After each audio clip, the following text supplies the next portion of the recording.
అసలు ఈ ఆలోచన ఎక్కడి నుంచి వచ్చిందో, ఈ అవసరం ఎవరికి ఉన్నదో నాకైతే అర్థం కాలేదు. అందుకే మిత్రులు జనక్ ప్రసాద్ గారికి, పెద్దలు దుద్దిల్ల శ్రీధర్ బాబు గారికి నేను విజ్ఞప్తి చేస్తున్నా. ఎవరైనా ఇట్లాంటి తప్పుడు ప్రచారాలు చేసి మెడికల్ బోర్డు విషయంలో విషము చిమ్ముతే వాళ్ళను అందరినీ మోకాళ్ళ మీద కూర్చోబెట్టి 4 ఈపుల మీదంగా దెబ్బలేయండి. ఎందుకు అనంటే ఆ ఆలోచననే ప్రభుత్వ పరిశీలనలో లేదు. కార్మికులు కోరుకున్న విధంగా కార్మికులకు మేలు చెయ్యడానికి రాష్ట్ర ప్రభుత్వం ప్రయత్నం చేస్తుంది తప్ప కార్మికులకు నష్టం కలిగించే ఏ నిర్ణయము ఈ ప్రభుత్వం తీసుకోదు. ఇవాళ ప్రజా ప్రభుత్వం అధికారంలోకి వచ్చిందంటే సింగరేణి బొగ్గు గని కార్మికులు నిండు మనసుతో పనిచేయడమే కాదు, మీరు గుండెల నిండా ఊపిరి పీల్చుకొని భుజాల మీద కాంగ్రెస్ పార్టీ జెండాను మోసిండ్రు కాబట్టి ఈరోజు ప్రజా ప్రభుత్వం అధికారంలో ఉన్నది.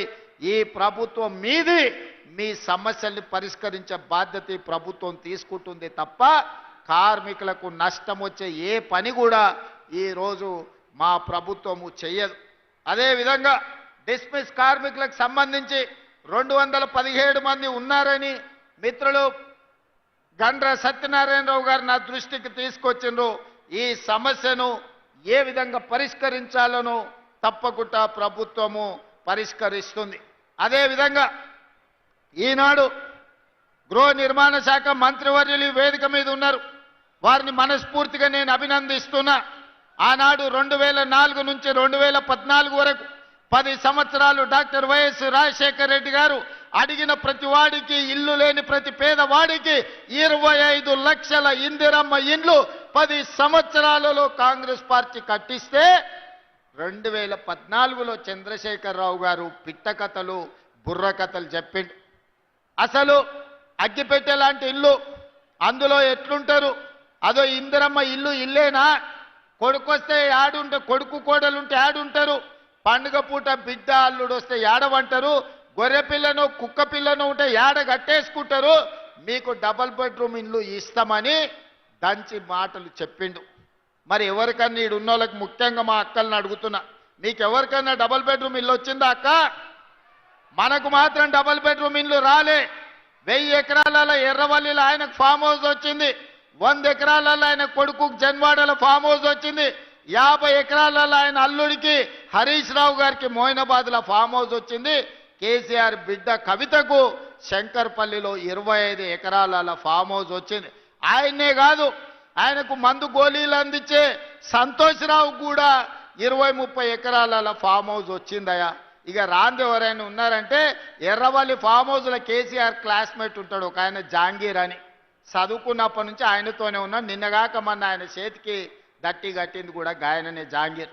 జాంగీర్కి ఒక్కనికే ఏం రాలే పాపం, చూస్తూనే ఉన్నాడు. ఆయన క్లాస్మేటు కింది నుంచి పైకి ముఖ్యమంత్రి అయిండు, దిగిపోయిండు, కానీ జాంగీర్కు మాత్రం న్యాయం చేయలే. ఇవాళ అది పరిస్థితి. మీకు మాత్రం ఇన్ని ఫామ్ హౌజులు వచ్చినాయి, 100,000 ఎకరాల భూములు వచ్చినాయి, టీవీలు వచ్చినాయి, పేపర్లు వచ్చినాయి, 1000 కోట్ల రూపాయల వ్యాపారాలు వచ్చినాయి. మా పేదవాళ్లకు మాత్రం డబల్ బెడ్రూమ్ ఇండ్లు రాలే. నిజంగానే చంద్రశేఖరరావు అనుకొని ఉండుంటే 10 ఏళ్లలో 20 లక్షల కోట్లు ప్రజలు పన్ను కట్టి చంద్రశేఖరరావుకి ఇచ్చిండ్రు.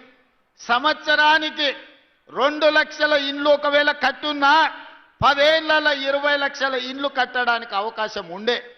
కానీ చంద్రశేఖరరావు గారు పేదల ఆత్మగౌరవం కోసం పనిచేయలే. పేదలకు డబుల్ బెడ్రూమ్ ఇండ్లు ఇవ్వాలన్న పట్టుదలకు పోలేదు.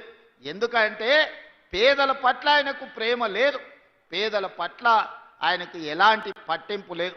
అందుకే ఇవాళ ఏ గ్రామాల్లో కూడా డబుల్ బెడ్రూమ్ ఇండ్లు లేవు.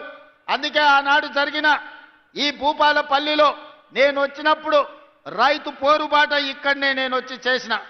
కార్మిక పోరుబాట కార్మికుల కోసం భూపాలపల్లి నియోజకవర్గంలోకి వచ్చి పాదయాత్ర చేసిన. ఆనాడు నేను చెప్పిన, ఎన్నికల ప్రచారంలో చెప్పిన, ఏ ఊర్లలో అయితే నువ్వు డబుల్ బెడ్రూమ్ ఇల్లు కట్టించినవో ఆ ఊర్లో మొత్తం ఓట్లు నువ్వు వేసుకో. ఏ ఊర్లో ఇందిరమ్మ ఇండ్లు ఉన్నాయో ఆ ఓట్లన్నీ మేము వేసుకుంటాం. బీఆర్ఎస్కి డిపాజిట్ వస్తే నేను ముక్కు నేలకు రాస్తానే ఆనాడు సవాలు విసిరిన. ఇవాళ అందుకే ప్రజలందరూ కలిసి బీఆర్ఎస్ డిపాజిట్లు గల్లంతు చేసిండ్రు రాష్ట్రంలో.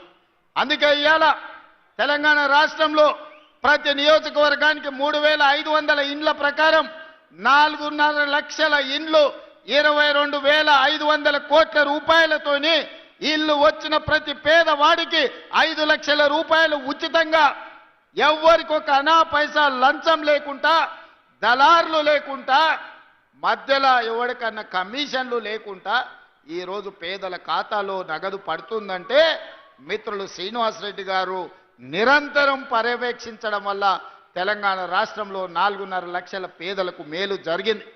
ఇప్పుడే మా సత్తన్న చెప్తున్నాడు, ఇంకా అవి సరిపోవు, మా మున్సిపాలిటీలో 1000 కావాలి, మా నియోజకవర్గంలో ఇంకా ఇల్లు కావాలని. చూద్దాం తప్పకుండా. ఇవన్నీ మంచిగా కట్టుకొని ఏప్రిల్ తర్వాత మళ్ళీ 2వ విడత భోజనం పెడతాం.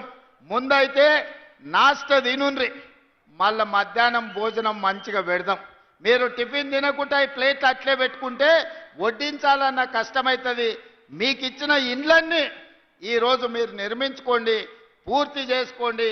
ఏప్రిల్ తర్వాత నూతన బడ్జెట్లో మళ్ళీ పేదలకు ఇందిరమ్మ ఇండ్లు ఇచ్చే బాధ్యత పొంగులేటి శ్రీనివాసరెడ్డి గారు తీసుకుంటారు.